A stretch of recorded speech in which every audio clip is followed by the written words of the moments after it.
Baguhang sundalo ako noon, Sir Will, nung makituloy po ako sa ate ko sa probinsya. 29 anyos po ako nito. Kitang-kita ko kung gaano kahirap ang buhay ng ate ko sa lugar nila. Yung mga binatang anak niya halos wala pong makain. Walang baon sa eskwelahan. Isa na nga po doon si Adrian na sobrang gwapo pero palagi pong walang makain tuwing papasok sa eskwelahan nila. Walang baon na ibinibigay ang tatay niya. Nagkukulahiyo na itong si Adrian at tuwing magjo-duty po ako, pinapasabay ko po siya sa motor ko tuwing papasok na rin ako sa bundok sa kampo namin ng militar. Sa sobrang awa ko po sa kanya, talagang nakikisabay na lamang po siya sa akin. Mula sa sinusweldo ko, binabahagian ko siya ng kaunti dahil sumisweldo naman po ako noong mga panahong ito. Pero hindi naman kalakihan noon ang sweldo ng isang militar. Matangkad na binata at moreno itong si Adrian, ngunit hindi siya palakibo. Animoy may bumabalot na misteryo sa pagkatao niya na kahit ako po, hindi matarok ng utak ko kung ano siya. Oo, bababa ka na naman. Hindi pa nga ako tumitigil ng motor ko, bababa ka na. Baka madiskwido ha. Sandali, ito 100 baon mo. Naku, pati itong bag mo pala punit-punit na. Ano, ayos ka lang ba? Subalit hindi po siya sumasagot pag kinakausap ko siya. Nakayuko lamang pong ito si Adrian. Sabay dahan-dahang iniabot sa akin ang palad niyang malapad at moreno. Siguro po nahihiya siya sa akin. Siguro po dahil walang maibigay na baon sa kanya ang papa niya at si mama niya na ate ko. Kaya palagi po siyang nakayuko at hindi kumikibo tuwing bababa po siya ng motor ko at aabutan ko ng baon. Kahit maliit na kolon ay hindi man lang makabili itong si Adrian. Kaya naman binibigyan ko na lang. Oo, sandali. Ito kolon, magpabong ka. Marami kang kaklase na babae, hindi ka man lang nagpapabango. Binata ka na, dapat maayos ka. Spray mo to dyan. Wika ko noon sa kanya at inispray niya naman po ang kolon sa damit niya. At dahan-dahang inabot ng palad niya sa akin ang kolon na hiniram niya at umalis na siya. Nagbaw pa po siya sa akin, nagrespeto at gumalang. Pumasok na siya ng gate sa eskwelahan nila. Tulala na lamang po ako noon kay Adrian, Sir Will. Sa loob-loob ko, wala bang bibig itong binata na ito? Sayang ito. Pogi pa naman at patangkad pero hindi nagsasalita. Pero hinayaan ko na lang po noong mga panahon na yon. Tuloy na po ako sa trabaho ko. Sir Will, sumapit ang hapon. Pauwi na ako at dadaan ako sa may eskwelahan ni Adrian noon. Nakita ko po si Adrian doon sa may gilid ng dingding ng eskwelahan nila. Nakayuko po siya at parang malungkot. Kinausap ko. Oh, bakit malungkot ka? Gutom ka na ba? Gusto mo samahan muna kitang magmerienda? O kaya sumama ka sa akin doon sa may pansitan na alam ko. Gutom na ako. Samahan mo ako. Kain tayo doon. Ngunit hindi man lang po ako sinasagot ng binata na ito. Pero kaagad naman siyang umangka sa likod ng motor ko at nakayuko na naman po siya. Pinatakbo ko ng motor ko, patungo na kami noon sa may pansitan. Walang hiya. Pagdating po doon, pagka-serve ng isang tasang pansit ni ate, todo lamon po itong si Adrian. Gutom na gutom ang binatang anak ni ate. Kaya napakalungkot po ng mukha niya dahil gutom na po pala. Oo, relax lang. Dahan-dahan lang. Baka maubo ka niyan. Marami pa namang pansit sa kawali ni ate oh. Hindi tayo mauubusan ni Adrian. Gusto mo pa ba? Ano? Magsabi ka lang kay ate, bibigyan ka pa niyan. Ngunit hindi pa rin po ako kinakausap ni Adrian noon, Sir Will. Kinuha lamang nitong isang basong malamig na tubig at uminom. Nakayuko na naman siya sa tabi ko. Sa loob-loob ko. Pagka-poging magandang binata, abay pipi ata itong anak ng ate ko. Anong klaseng anak ba ito ni ate? Kailan ba ako nito kakausapin? Hindi naman ako nagdadamot ha. Nagsishare naman ako sa kanya ng mga pagkain ko eh. Pero bakit para akong walang kausap ng mga panahon na ito, Sir Will? Kinausap ko siya. Ano? Okay ka na? Busog ka na ba? Ano, uwi na tayo? Tumango na lamang po ang binata na ito. Kumpirmasyon na pwede na kaming umuwi. Tumawag ang babae na nililigawan ko noon. Nagalit po siya sa akin dahil may usapan pala kami na kami magpapansit sa pansitan kung saan kami kumain ni Adrian. Nakalimutan ko po dahil sa binata na ito na hindi man lang kumikibo. Walang iya, Sir Will. Binabaan po ako ng telepono ng babae na nililigawan ko noong mga panahon na yon. Kasi sa sobrang pagtataka ko sa matinding curiosity ko dito kay Adrian, dahil na nga po hindi nagsasalita, nakalimutan ko na may kadate po pala ako nung hapon na yon. At tumayo na nga po si Adrian. Lumabas kami ng pansitan, sumunod naman ako sa kanya. Kaagad po siyang umangka sa likod ng motor ko. Unang araw ko palang kila ate noon, bakit nahihiwagaan na agad ako sa taong anak na ito ni ate. Ano bang mayroon sa binata na ito, Sir Will? Kaya po ito ang dahilan kung bakit nakapagpadala ako ng sulat sa inyo. At sumapit po ang gabi.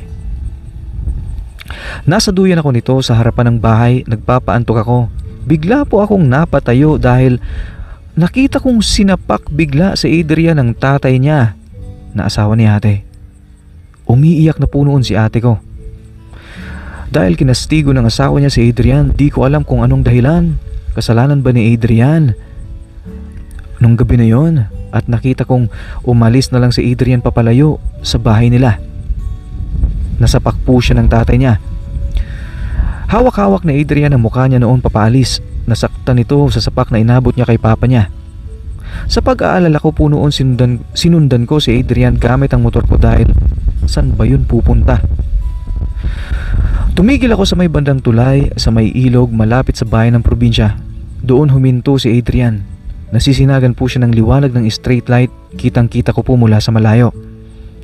Habang nasa malayo ako't pinagmamasdan ko si Adrian kung anong gagawin ito doon sa may dulo ng tulay sa 10 oras ng gabi. Biglang may nagsalita po sa tagiliran ko. Kaibigan pala niya ito, ni Adrian. Isang binata na kasing edad lang ata yun ni Adrian, at ang sabi nito sa akin ay ganito. Alam mo kuya, yan si Adrian. Palagi na lang po yung sinasaktan ng tatay niya. Kawawa naman po no. Alam ko na naman kung bakit nandyan yan sa may dulo ng tulay. Kasi sigurado ako, pinagmalupitan na naman yan ng tatay niya. Wika po ng binata. Nagtanong ako. Bakit ba siya sinasaktan? At paano mo alam? Kaibigan ka ba niya? Ha? At sumagot naman po ang binata. Opo. Kaibigan niya ako. Pero sa mga ganitong sitwasyon, di po ako makalapit sa kanya eh. Ano? Di ka makalapit sa kanya? At bakit naman? Kasi po, nagwawala yan eh. Nagre-rebelde yan. Tuwing sasaktan niya ng tatay niya, nagwawala yan dito sa tulay, kuya. Sino po pala kayo, kuya? Bakit niyo po siya sinusundan? At sumagot naman po ako. Nagpakilala na ako noon, Sir Will, sa kaibigan ni Adrian. Ako si Mario. Baguhan ako na sundalo dito sa probinsya na ito. Kaka-deploy lang sa akin dito sa probinsya. Nakikitira ako sa kanila. Kila ate. Kaso, sinundan ko si Adrian dito sa tulay kasi nag-aalala talaga ako eh. Sinapak-sapakin ni papa niya kanina dun sa may bahay nila. Ha? Grabe talaga yung tatay ni Adrian. Wala man lang awa sa kanya. Ako po, Sir Mario, best friend po ako niya ni Adrian.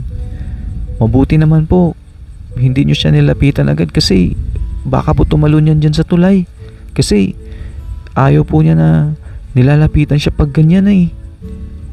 Oo nga eh, tinatansya ko rin kanina pa. Kanina pa ako dito.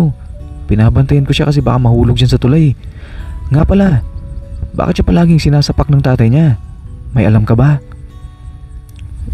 Ang alam ko po kay Mario kasi nasasapak siya tuwing humihingi siya ng pera pang ambag sa school nila, sa school projects or pang tuition po nila. Kasi po, palagi may nagsusumbong sa tatay niya na nagbubulak-bulang daw siya sa school eh. Kaya ayun.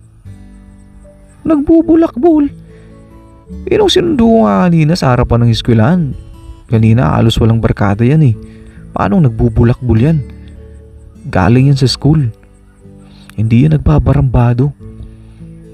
Iwan ko nga rin po eh. Siguro may mga nagsusumbong sa tatay niya, sinisiraan siya. Siguro yung nagsusumbong ay yung mga kapatid niya rin lang naman. Yun kasi yun talagang anak ng tatay niya eh. Ano? Ang ibig mong sabihin, hindi siya talaga anak ng tatay niya na sumapak sa kanya kanina? Opo, kasi alam ko po anak siya sa unang asawa ng ate mo po na nanay niya eh. Okay, gets ko na. Kaya pala ganun na lamang siya pagbuhatan ng kamay ng tatay niya kasi hindi naman pala siya talagang anak nito. Anak pala siya ni ate sa unang asawa. Ba't ngayon ko lang to nalaman? Tama po kayo, Kuya Mario. Alam niyo po, walang kaibigan yan si Adrian bukod sa akin kasi mula nung palagi ang binubugbog ng tatay niya, palagi na lang po yan mag-isa eh. Okay. Ngayon alam ko na kung bakit kanina paghatid ko sa school ay palagi ang tahimik niya at hindi kumikibo. Halos ayaw nga ako kausapin eh. Yung pala may pinagdadaanan ng binata na ito. Sinasaktan pala ito ng padarasto niya. Pero gutom na yun kanina, alam mo ba? Opo, alam ko kasi palagi yan hindi binibigyan ng baon ng tatay niya porket anak ng ate mo sa unang asawa. Hindi pantay ang trato ng tatay niya sa kanya. Nakakaawa po no, Kuya Mario. Buhay talaga. Salamat naman sa iyo, Rapit. Dahil sa iyo naunawaan ko ng sitwasyon kung bakit ganito si Adrian at hindi pala kibo. Pero sobrang gwapo niya no. Mas gwapo pa siya sa akin. Kaya pala. At doon, Sir Will, nalaman ko na ganun pala kung itrato si Adrian sa bahay ni ate. Hindi naman kasi sinabi sa akin ni ate na may nauna pala siyang asawa na lalaki bago yung ngayon.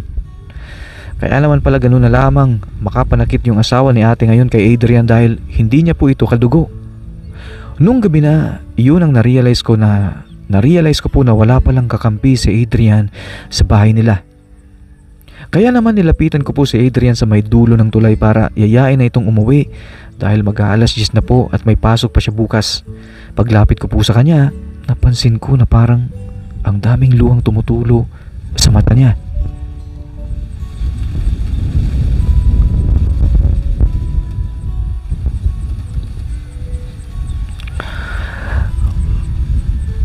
Parang umiyak po siya ng marami nun. Ako bilang lalaki ayaw ko naman makakita niya. Ayaw ko makakita ng umiiyak. At ayaw ko rin makita niya na nakita ko siyang umiiyak siya. Kinausap ko pa rin siya. Adrian, gusto mo sumama ka na sa akin pa uwi? May pasok ka pa bukas raw, sabi ni Rapi. Tsaka wala na yung tatay mo dun sa bahay niyo. Pumasok na raw yun sa trabaho, sabi ni Rapi. Pwede ka nang umuwi. Sabay ka na ba sa akin? Ngunit hindi pa rin po siya nagsasalita at tumingala lang po ito sa buwan at piniga ang mga mata niya upang, ewan ko ba, may mga lumalabas pa kasi na luha sa mata niya. Piniga niyang mata niya at hindi man lang siya makapagsabi sa akin. Trauma at ang binata na ito. Bunga ito, Sir Will, ng pagmamaltrato sa kanya ng stepfather niya na walang ginawa kundi saktan siya. Kaya ito na po siya ngayon, napakatahimik. Sayang ang ganda ng pagkabinata niya. Oy Adrian, halika na. May pasok rin ako bukas eh. Mapupuyat ako kakaantay sa'yo dito. Hayaan mo. Pangako ko sa'yo, pag sinaktan ka ulit ng tatay mo, haharangan ko yun. Hindi ko hahayaan na pagbuhatan ka nun ng kamay. Kaya tara na. Uwi na tayo. Puprotektahan kita mula ngayon. Kahit hindi mo naman ako kinakausap. Pangako ko sa'yo, palagi kong haharangan yun. Dito na po siya, Sir Will, lumapit sa motor ko at umangkas sa likod. Naiilang man siya sa akin, naiilang din naman ako sa kanya. Ayaw niya kumapit sa akin, baka mahulog siya sa motor. Naunawaan ko naman yun kasi bago lang naman ako sa bahay nila. Hindi pa siya lubos na nakakapagtiwala sa akin, pero dahil sundalo nga ako, nangako ako na hindi na siya mapagbubuhatan ng kamay ng tatay niya. Kaya ko naman kasing tatay niya. Pagdating namin sa bahay, diretso sa doon sa may kwarto na ipinahihiram sa akin ni ate. Doon rin naman kasi talaga siya nakikitulog kasama ko. Sa sahig po ako, siya po doon sa kama. Tulala na ako noon sa kisame, iniisip ko po ang trabaho ko bukas pero inaagaw ang diwa ko nitong pangyayari kay Adrian. Lalo na sa mga sinabi sa akin ni Rabi, kawawa po talaga itong si Adrian. Walang nagbibigay ng baon sa kanya. Palagi pala yan walang baon sa school pag pumapasok sa kolehiyo. Nagkakabaon lang pala yan nagkabaon lang pala yan kaninang umaga nung binigyan ko ng 100. Ay buhay, para sa kanya bakit ganito? Bahagya akong bumangon, tinignan ko si Adrian. Tulog na. Pinagmasdan ko siya. Ang buong katawan niya. Mabalbon palang binti niya at braso niya. Morenong moreno ang balat niya na parang nagmana po sa akin. Kaso mas matangkad po siya sa akin. Huminga ako ng malalim. Sa isip ko, nakita na kaya ni Adrian ang totoong tatay niya? Ang unang asawa ni ate. Sa loob-loob ko habang pinagmamasdan ko siya. Nasaan na kaya ang tatay nito? Bakit hindi siya pinapadala ng allowance? Buhay pa kaya ito? Kundi dahil sa akin, hindi makakatikim ng baon nitong binata na ito. Pero kahit iba yung tatay niya, parang namanan niya talaga sa akin ang kulay niya. Moreno kasi talaga po siya, Sir Will, habang pinagmamasdan ko siya noon. Malinis na binata. Muli akong humiga sa may sahig. Naisip ko, kung magkakaroon ako ng oras, pwede ko kayang hanapin ang tatay nitong si Adrian kasi naaawa na talaga ako eh. Walang nagmamahal sa binata na ito. Si ate ko naman, talo ng asawa niya, sunod-sunuran din dun. Sino pa kaya ang magmamalasakit dito kay Adrian bukod sa akin na kakadating lang po doon sa bahay nila? Parang wala. Ay buhay, bahala na nga po. Basta kung ano man ang makakaya ko, tutulong na lamang po ako sa pangbaon nitong si Adrian. Total, 40 mil naman po ang sahod ko kada buwan. At wala naman po akong binubuhay maliban na lamang po sa nanay ko. Binata naman ako. Gabayan ko na nga lamang po itong si Adrian at harangan ko na lang ang kamao ng stepfather niya tuwing pagbubuhatan po siya ng kamay. At sumapit na nga po ang ikalawang gabi, Sir Will. Nangyari na nga po ulit na humihingi si Adrian ng pangbayad sa eskwelahan, pang tuition nung gabi na yon. Humihingi po ito kay ate, ngunit narinig ito ng tatay niya. Kumakain noon ang stepfather niya sa may mesa at pagod ito mula sa construction worker na trabaho nito. Si Adrian nasa harapan ni ate, nang hihingi ng pang tuition, nakikinig ang stepfather niya sa kanila. At nakikita ko na nanglilisik na naman ang mata ng stepfather niya dahil nakarinig ito ng gagastusan na naman. Hirap na nga raw po sila sa buhay nila. Humihingi pa ng pera si Adrian. Walang hiya. Bigla pong tumayo ang stepfather. Papunta ito kay Adrian noon at noong itinaas na ng stepfather ang kamao nito at hahampasin si Adrian sa batok nito, agad po akong bumangon at tumakbo ako patungo kay Adrian. Hinarang ko po ang kamao ng stepfather niya. Gamunti ka na naman matamaan si Adrian sa batok nito ng palad ng stepfather niya. Mabuti at naharang ko agad ng braso ko at nagsalita na nga po ako noon. Hinarang ko po ang tangkang panununtok ng stepfather niya sa kanya. Sandali nga lang po kuya. Mali naman po ata na tuwing hihingi ng pang tuition sa eskwelahan itong si Adrian ay pagbubuhatan po ninyo ng kamay. Hindi naman po ito nagbubulakbol sa kolehiyo nila at nakita ko po na nag-aaral naman ito ng mabuti. Halos wala na nga po itong kaibigan sa eskwelahan nila. Makapag-aral lamang po ng maayos at maipakita sa inyo na seryoso ito sa pag-aaral niya. Pero ito na naman po kayo kuya, pagbubuhatan mo po siya ng kamay. Kuya po ang tawag ko sa kanya, Sir Will, dahil ate ko po ang asawa niya. Nagbigay respeto pa rin po ako kahit manghahampas na naman po siya. Ako na pong magpapatunay sa binata na ito na wala po siyang ginagawang masama sa eskwela nila. Kung wala po kayong maibibigay na pera na pang tuition niya, ako na lamang po ang sasagot. Wag nyo lang po siyang pagbubuhatan ng kamay dahil masama po yan. At doon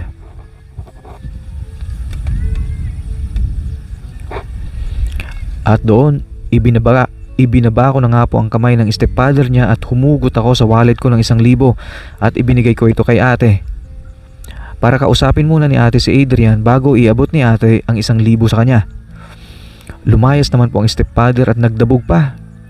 Lumabas ito ng bahay at doon sa labas ng bahay nagdabog dahil napahiya ito nang harangin ko ang pananapak niya dito kay Adrian. Kinausap ko si Adrian matapos iyon. Adrian, sige na.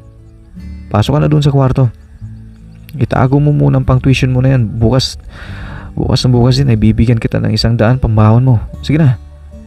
Mag-uusap lamang kami ni ate. At pumasok na nga po si Adrian sa kwarto kung saan kami natutulog. Kinausap ko si ate ko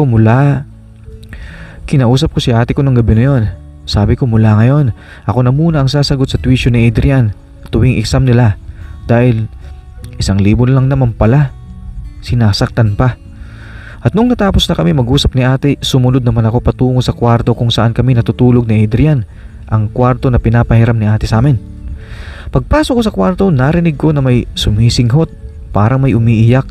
At nakita ko si Adrian andoon po sa may isang sulok, nakayuko, nakaupo sa sahig. Bumigay na pala ang binata. Hindi na kinaya ng binata ang pang-aapi sa kanya ng stepfather niya. At umiiyak ito ng lihim doon sa dingding. Humakbang ako papalapit sa kanya, aksidenteng nagkadikit si Ruel ang aming mga talampakan. Aksidenteng nagkatabi ang aming mga paa. Ang init ng talampakan niya. Naramdaman ko na matindi ang taas ng emosyon ng mga oras na yon, kaya mainit po ang katawan niya. Nagsalita ako. Sabay patong ko ng palad ko sa balikat niya at tinapik-tapik ko siya upang pakalmahin siya. At ang sabi ko, tahan na. Huwag ka na masyadong umiyak dyan.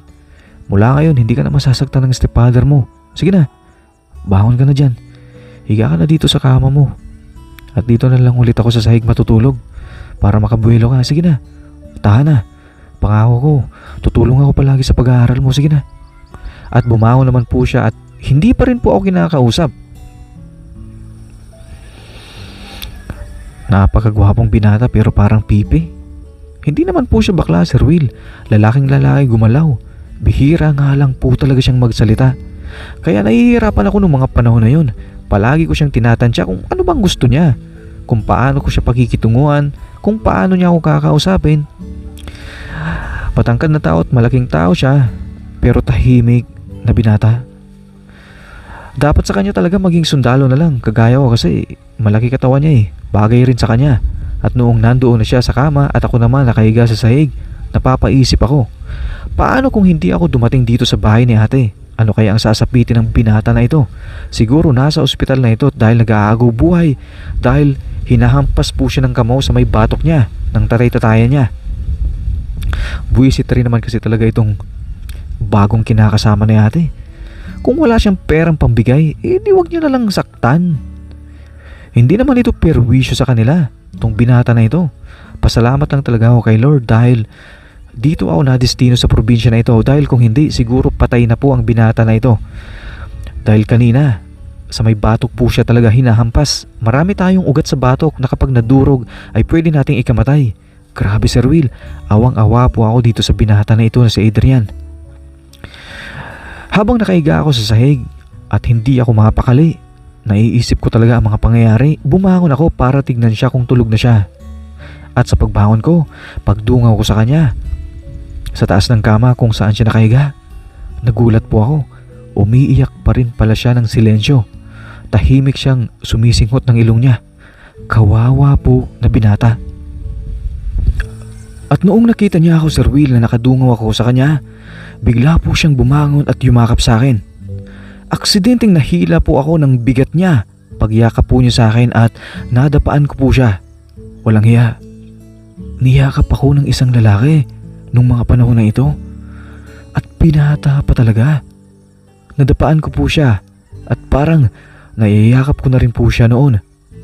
Humigpit po ang yakap niya sa akin at umiiyak pa rin po siya. Napakataas ng emosyon sa loob ng kwarto na yon. At ang sabi ko, tama na. Adrian, tahan na. Tama na. Diba sabi ko, mula ngayon hindi ka na masasaktan ng stepfather mo. Kung na-trauma ka, alisin mo lang trauma mo dahil ipagtatanggol kita sa kanya. Kaya tama na. Tahan na. Hating gabi na oh. May pasok ka pa sa eskwelahan bukas. Ako rin may pasok ako. Sige na. Bitiwan mo na ako at matutulog na rin ako sa baba. Sige na. Tahan na. Ngunit hindi niya po ako binibitawan noon. Sa sobrang taas ng emosyon sa kwarto na yon, napakainit po at ang higpit ng yakap niya sa akin. Kahit ako, hindi na nga po ako makawala at makakibo. Iyak po siya ng iyak ng tahimik. Tinapik-tapik kong balikat niya upang bumaba ang emosyon sa kwarto na yon. At sa wakas, bumitiw na rin po siya sa akin. Ngunit iba ang nangyari. Sa pagbitiw niya, hindi niya pa rin po ako lubusang pinakawalan. Kumapit po siya sa may balikat ko. Tinignan niya po ang mukha ko at nagkasalubong po ang aming mga mata. Nagkatitigan ang aming mga mata sa isa't isa. Hindi ako makaiwas anong klaseng mga tingin yun. Dahil nasa harapan ng mukha ko ang mukha niya. Ang mga mata niya ay parang ayaw pakawalan ang mata ko. Sa loob-loob ko, ano ba itong nangyayari? Bakit may mga ganito? Hanggang sa nagulat ako dahil bigla po niyang inilapit. Idinampi niya ang mga labi niya sa labi ko. Dahilan kung kaya naipikit ko po ang mga mata ko dahil mamasa-masa po ang mga labi niya at mainit nga po ang mga labi niya na dumampi sa mga lips ko. Para akong nahulog sa hukay ng mga oras na yon. Nang hina ang buong katawan dahil unang beses po yun na may humalik sa akin. Unang halik ko po yun sa buong buhay ko. At lalaki pa talaga. Sa taas ng emosyon ng mga oras na yon, lalo ko po siyang nadaganan at parang natumba na lamang po ako sa kanya. At napabayaan ko na lang na magkadikit pala ang aming mga labi naming dalawa. Hanggang sa makalipas ang maraming segundo, nahimasmasan ako. Kaagad ko po siyang itinulak at bumangon ako. Dahil naisip ko agad, mali ito. Anak po siya ni ate. Lalaki siya. Bakit kami nagkaganon? Bumangon ako agad at bumalik ako sa sahig. Siya naman ay naiwang nakahiga doon. At tulala pa rin po ako sa kisame. Hindi ako makapagsalita sa mga pangyayari na yun, Sir Will. Hanggang sa nakatulog na lang po ako noon. Pagsapit ng umaga, nagpapainit na ako ng motorsiklo ko ng makina nito dahil papasok na po ako sa kampo namin sa bundok. Natulala ako, Sir Will. Naaalala ko na naman yung nangyari kagabi. Bakit niya yun ginawa sa akin? Naguguluhan na tuloy ako ngayon sa sarili ko kung bakit nangyari yun sa akin. Kinakabahan ako. Napasakayin pa siya sa motor ko. Lakas ng kaba ko nung umaga na ito. Hanggang sa napansin ko ang sapatos niya sa may tagiliran ko na handa na siyang pumasok sa eskwelahan. Hindi po ako makakibo. Tumayo na lamang po ako na hindi ako humaharap sa kanya. Mula sa pagkakatulala ko sa makina ng motorsiklo ko, umangkas ako sa motor ko at sabi ko sa kanya, "Sige na, sakay na. Iatid na lang kita." At umangkas naman po siya. Hindi rin po siya makatingin sa akin. Ang tahimik ng biyahe namin patungo sa eskwelahan. Dati, nagagawa ko siyang kausapin kahit di niya ako kinakausap, pero ngayon hindi na. Gulong-gulo na po ang utak ko. Pagtapat ng motorsiklo sa eskwelahan, nagsalita po ako. "Sandali. Gaya ng ipinangako ko, ito baon mo. Wag na yung mauulit kagabi ha." Uwi ka ako sa kanya. Inabot naman ang palad niyang bigay kong baon at nakayuko siyang naglakad papasok sa gate nila. Ako naman, napapatingala na lang po ako sa langit tuwing bumabalik yung alaala nung gabi na yun. Kaya napasulat po ako sa inyo, Sir Will, ng sulat na ito dahil nga po doon. Bukod sa akin kasi, mayroon pa palang ibang mga lalaki na nakaranas ng mga ganito sa mga kwento ninyo sa channel ninyo. Pagdating ko sa tapat ng school nila, andoon po siya sa may dati, sa may dingding na semento. Inaantay ako. Pagdating namin sa bahay, wala pa rin po kaming kibuan o tinginan sa isa't isa. Pagsapit ng gabi, pareho kaming nakahiga na noon sa may kama. Siya sa may kama, ako sa sahig ulit. Ngunit binabagabag pa rin talaga ako tuwing maaalala ko yung mga pangyayari. Bigla si Adrian lumapit. Bigla po siyang lumipat sa may sahig kung saan ako nakahiga, sa may tabi ko. Humiga siya sa tabi ko. Nakasuot ako noon ng t-shirt na puti.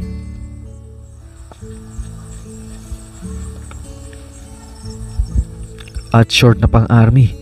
At naramdaman kong dumikit na lamang ang mga legs namin sa isa't isa. Unti-unting bumilis ang tibok ng puso ko pagdikit ng legs niya sa legs ko, pagtabi niya sa akin. Kaagad akong tumagilid upang pigilan ang bawat sandali dahil ewan ko ba, kailangan ko talagang umiwas ng mga oras na yun dahil pamangkin ko siya eh. Baka biglayan naman akong halikan. Wala pang babae na nakakahalik sa akin tapos nahalikan lang ako ng isang pamangkin ko pa. Hindi tama yun. Ngunit sa aking pagtalikod habang nakahiga kami, dahan-dahang sumuksok ang mga palad niya sa ilalim ng braso ko. At walang hiya, tuluyan niya na nga po akong niyakap ulit. Hindi man lamang po ako makapalag. Ano bang nangyayari sa akin? Bakit pinapabayaan ko siya, ang binata na ito?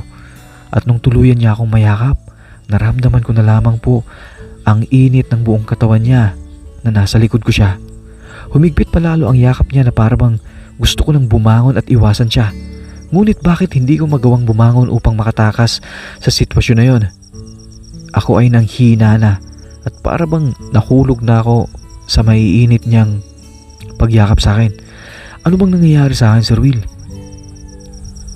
Hanggang sa nakatulog na lamang ako na andoon siya po sa likod ko, yakap-yakap ako buong magdamag. Pinabayaan ko siya ang buong magdamag. Dahil po ba sa naghahanap siya ng tatay niya? Naisip ko baka iniisip niya na tatay niya ako. Kaya lagi niya akong nihiyakap tuwing gabing matutulog kami. Pinapabayaan ko na lamang siya dahil naaawa ako eh. Kawawang binata na ito. Walang tatay no kumakalinga. Ngayon ang tanong ko po, bakit Sir Will pinapabayaan ko talaga siya? Gabi-gabi. Minsan, bago siya pumipikit ng mata niya. Sumasaglit siyang mabilisang humahalik sa may bato ko habang yakap niya ako sa likod ko. Nakakailang man minsan kaso parang nanghihina ako eh.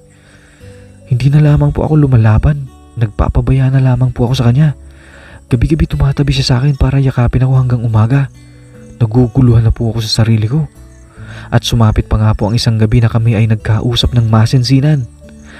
Sa wakas dito na po siya nakipag-usap sa akin. Akala ko talaga wala siyang plano na makipag-usap sa akin. Nasa may sahig ako nito at matutulog na. Siya naman po ay nandoon sa taas ng kama. Sabi ko, hayaan mo. Hanggat nandito ako, walang makakapanakit sa'yo. Hindi ko rin hahayaan na ikaw ay magutom. Pag wala kang makain, tumawag ka lang sa akin. Ibibili kita ng pagkain sa eskwelahan ninyo. Kung ano man ang gusto mo, susubukan kong ibigay sa'yo. Huwag ka lang magutom. Sa ngayon, ituring mo ako na parang tatay mo. Hindi ako magbabago sa'yo. Narinig mo ba lahat ng sinabi ko? At dito na po dahan-dahan siyang sumagot. Opo. Narinig ko lahat. Maraming salamat, Kuya Mario. Kung hindi ka dumating siguro patay na ako. Hayaan mo. Gabi-gabi, andito lang ako palagi sa tabi niyo. Ikaw na po bahala sa akin. Uwi ka po niya noon, Sir Will, at bigla siyang bumaba sa sahig at kaagad naman tumabi sa akin. At natulog na nga po ako, pinapabayaan ko na lang siya, bahala siya kung anong gusto niyang gawin. Isang gabi noon, pinabayaan ko na lamang po siya. Ewan ko ba, bakit nga rin po ako, hindi na lang ako kumukontra sa mga sitwasyon na ganun. Ano bang nangyayari sa aming dalawa? Bakit kami umabot sa punto na ganito, Sir Will? May mga oras na bigla na lamang kaming tumitigil sa tabi ng dagat. At pareho kaming umuupo sa may tabi ng dagat Pinagmamasdan namin ang dalampasigan na bihira kaming mag-usap, pero nagkakatinginan kami ng mukha sa mukha. Ewan ko ba, parang may chemistry kaming dalawa na hindi ko maintindihan, na para bang matagal na kaming magkakilala, na para bang ang purpose ng buhay ko ay gabayan siya at bigyan siya ng mga pangangailangan niya sa pang-araw-araw. Hanggang sa nag-break na nga po kami yung babae na nililigawan ko, parang nag-break na kami. Hindi na nakapagpatuloy pang panliligaw ko sa kanya dahil na nga po dito sa binata na ito na anak ni ate. Palagi po siyang nasa tabi ko. Tumatambay kami minsan sa may tabi ng ilog, sa tabi ng dagat, sa tabi ng bundok, sa gitna ng palayan. Palagi kaming nagkakatinginan. At minsan, kinukuha niya ang palad ko at hinuholding hands niya ako. Ibinibigay ko naman ang kamay ko at pinapabayaan ko siyang i-holding hands ako at hinahalikan niyang ibabaw ng palad ko. Ano po ba talaga siya, Sir Will? Bakit po siya ganun? Ako rin po. Bakit nga rin po ako? Hindi man lang ako kumukontra sa kanya. Ano na po ba ang nangyayari sa akin? Sa patuloy kong pagjuduty sa militar, hindi ito pwede. Kaya po sana sa mga makakapag-advise sa akin, sana po makapagbasa ako ng comment na maaaring makatulong sa akin. Maraming salamat po, Sir Will, sa pagbasa nyo ng kwento na ito. Sa ngayon, hanggang dito na lamang po ang sulat ko. Paalam na po. Nagmamahal, Mario.